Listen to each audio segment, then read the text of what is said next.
নমস্কাৰ সকলোকে ওয়েলকাম জনাইছো ইউটিউব চেনেল কেৰিয়াৰ আসামলৈ আৰু আজিৰ ভিডিঅ'টিত আমি আমাৰ অসমৰ নেশ্যনেল পাৰ্ক সম্পৰ্কে বা আমাৰ অসমৰ যি ফৰেষ্ট ৰিসোৰ্সেছ ৰাষ্ট্ৰীয় উদ্যানে হওক বা আমাৰ বন্যপ্ৰাণী উদ্যানে হওক এইখিনি সম্পৰ্কে কিছু তথ্য আপোনালোকৰ লগত আলোচনা কৰিম গতিকে আশা কৰিছো ভিডিঅ'টি শেষলৈকে চাব আৰু ভিডিঅ'ৰ যিখিনি ইনফৰমেশ্যন আছে সেইখিনি আপোনালোকৰ আসাম পুলিচৰ যে এক্সাম হ'ব গৈ আছে অহা 6 এপ্ৰিলত আৰু আমাৰ হেলথ ডিপাৰ্টমেন্টৰ মেডিকেল ডিপাৰ্টমেন্টৰ যে নন টেকনিক্যাল গ্ৰেড 3 এক্সাম হ'ব গৈ আছে তাৰে কাৰণে কামত আহিব আৰু আহিবলগীয়া যিকোনো চাকৰিৰ পৰীক্ষাৰ কাৰণে এই তথ্যখিনি ইউজফুল হ'ব গতিকে আপোনালোকে তথ্যখিনি ভালদৰে চাব আৰু মনত ৰাখিবলৈ চেষ্টা কৰিব আৰু যিসকলে চেনেলটো নতুনকৈ আহিছে অনুগ্ৰহ কৰি চেনেলটো সাবস্ক্ৰাইব কৰি দিব আৰু শেয়াৰ কৰি দিব আপোনালোকৰ বন্ধুবৰ্গৰ মাজত ভিডিঅ'বোৰ আৰু ভিডিঅ'টো ভাল পালে এটা লাইক দি দিব তো আহক এতিয়া আমি ডাটাখিনি চাওঁ প্ৰথমতে ইয়াতে আপোনালোকে ওপৰত দেখিছে national park forest area of Assam অসমৰ ফৰেষ্ট এৰিয়া কিমান আছে 26832 স্কয়াৰ কিলোমিটাৰ টোটাল এৰিয়া 34.21% তাৰপিছত next percentage wise all over India first Lakshadweep forest এৰিয়াৰ পাৰ্সেন্টেজ হিচাপত আমি চাব গ'লে প্ৰথম আছে লাক্ষাদ্বীপ 90.33 গোটেই ইন্ডিয়াৰ ভিতৰত আৰু যদি আমি ষ্টেট ওয়াইজ চাব যাও ফাৰ্স্ট আছে মিজোৰাম 84.53 নেক্সট এৰিয়া ওয়াইজ চাব গ'লে Madhya Pradesh first second Arunachal Pradesh Chhattisgarh third Odisha fourth Maharashtra fifth next অসমৰ কোনখন জিলা এৰিয়া ওয়াইজ ফাৰ্স্ট প্ৰথমতে হৈছে কাৰ্বি আংলং আৰু percentage wise Dima Hasao next national park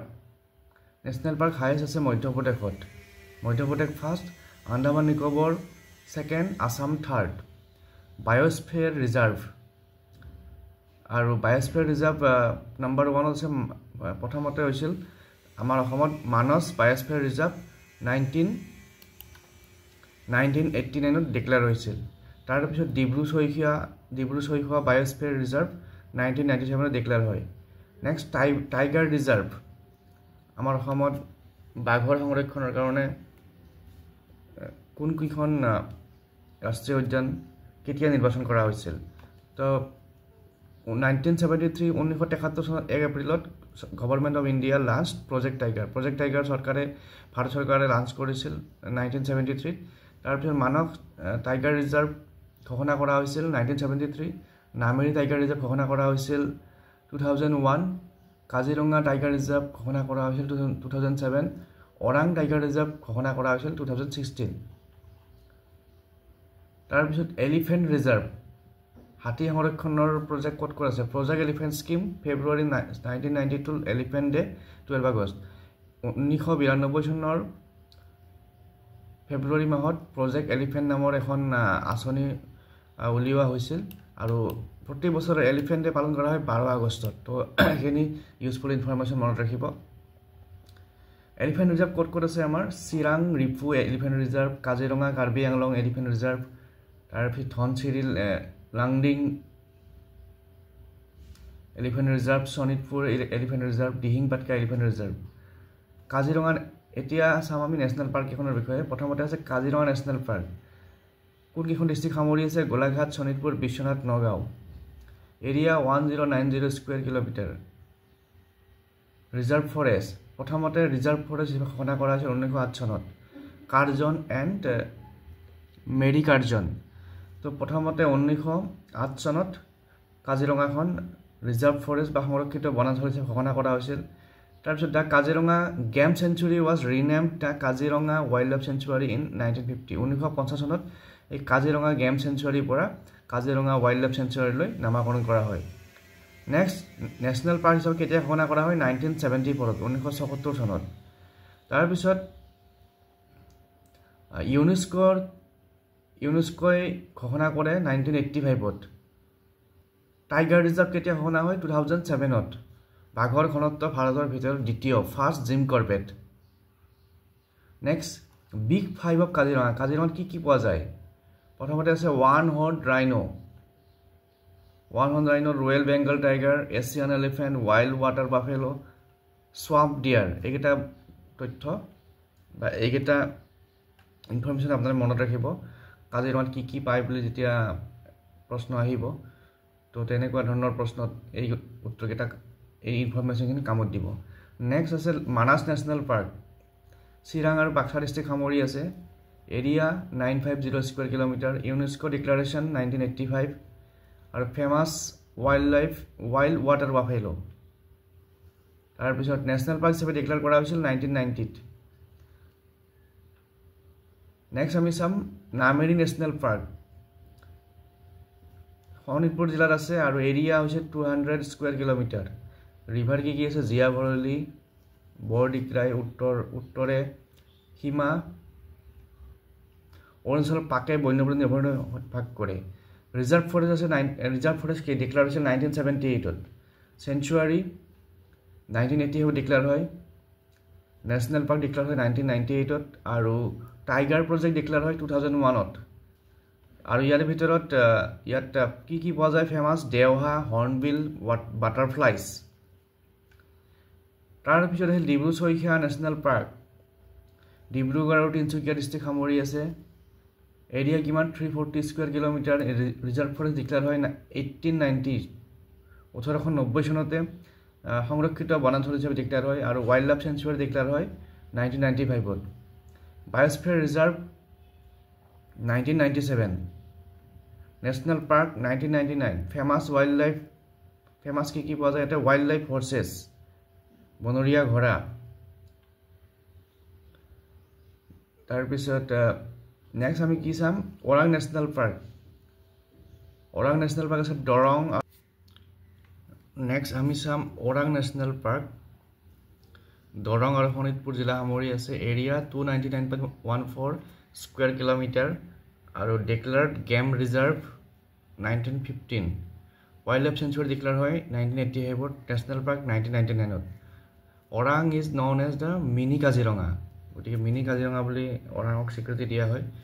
তাৰপিছত আহিল ৰাইমনা নেশ্যনেল পাৰ্ক কোকৰাঝাৰ ডিষ্ট্ৰিক্টত আছে area 422 square kilometre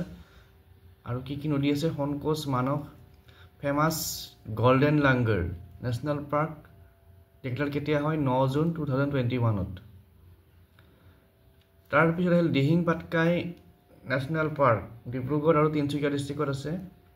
area 234.26 square kilometre project elephant ইয়াত আছে 2003 প্ৰজেক্ট এলিফেণ্ট ঘোষণা কৰা হয় নেশ্যনেল পাৰ্ক ঘোষণা কৰা হয়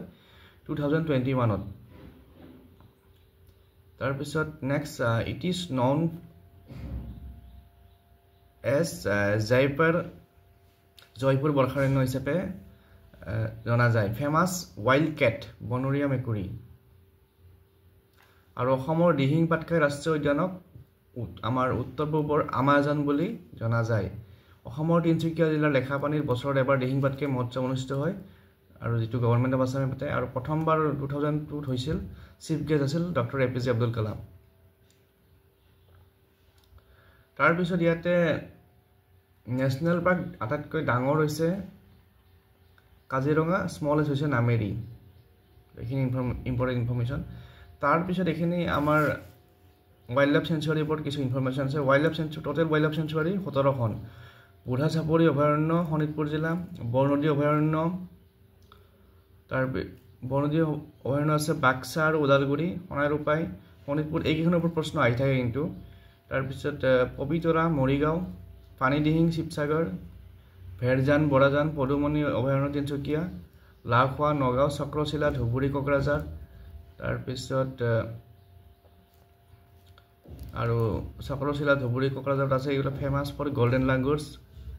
আৰু second protected habitat for golden langurs Marat Longri Karbi Anglong largest wildlife sanctuary তাৰপিছত বৰাইল ৱাইল্ড লাইফ চেঞ্চুৱাৰী আছে কাছাৰ ডিমা হাছাওত আমচাং কামৰূপ মেট্ৰ' দীপৰ বিল কামৰূপ মেট্ৰ' আৰু বৰদৈবাম বিলমুখ লখিমপুৰ জিলা তাৰপিছত আমি চাম ইম্পৰ্টেণ্ট ৱেটলেণ্ডছ হৰ্ণবিল আছে কাজিৰঙাত হৰ্ণবিলৰ ওপৰত প্ৰশ্ন আহিছিল তাৰপিছত চান্দুবি বিল আমৰাংগা বিল বঙাইগাঁৱত আছে নেক্সট হৈছে Assam state zoo establish in 1957 আৰু অপেন ইন 1958 তাৰপিছত নেক্সট আসাম ষ্টেট জু কাম বটানিকেল গাৰ্ডেন 1982 ঘোষণা কৰা হয় পূৰ্ণিমা দেৱী বৰ্মন আমাৰ অসমৰ এগৰাকী পৰিৱেশ সংৰক্ষণৰ লগত জড়িত বা ৱাইল্ড লাইফ প্ৰটেকশ্যনৰ লগত জড়িত 2017 হোৱাইটলি এৱাৰ্ড পায় আৰু 2022 চেম্পিয়নছ অফ আৰ্থ এৱাৰ্ড পাইছিল যাদৱ পায়েং আছিল এগৰাকী ব্যক্তি আমাৰ বন্যপ্ৰাণী সংৰক্ষণৰ লগত জড়িত ব্যক্তি পদ্মশ্ৰী 2015 পায় আৰু 2012 Jawaharlal Nehru university JNU named him the forest man of India